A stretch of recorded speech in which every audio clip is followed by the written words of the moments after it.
Kebakaran menghanguskan sejumlah lapak jualan warga di tepi Jalan Galangan Kapal, Kelurahan Kalukubodoa, Kecamatan Talok, Kota Makassar, Sulawesi Selatan pada Rabu 14 Januari 2026.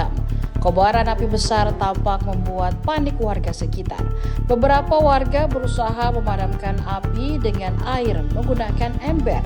Disusul armada Dinas Pemadam Kebakaran dan Penyelamatan atau Damkarmat Kota Makassar.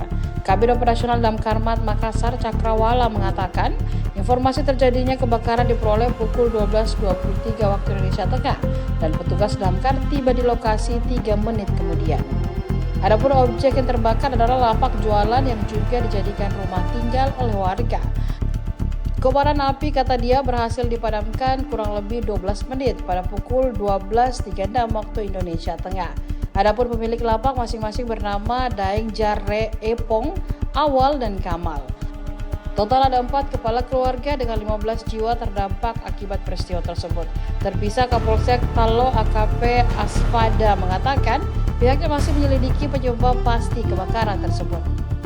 Terjadi kebakaran di Jalan Galangan Kapal.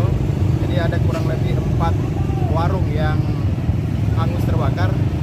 Kemudian sudah dipadamkan dari pemadam kebakaran yang menurunkan ada 7 unit.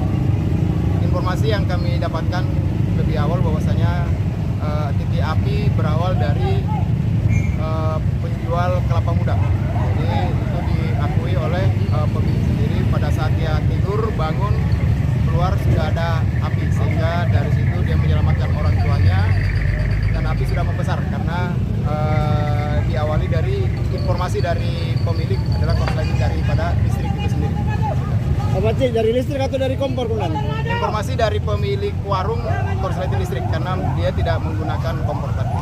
Ada korban bang? Ada terluka atau? Saat ini alhamdulillah tidak ada korban jiwa, namun yang terbakar tadi itu adalah warung kopi satu, kemudian ada penjual gorengan dengan penjual. Download Tribun X sekarang, menghadirkan lokal menjadi Indonesia.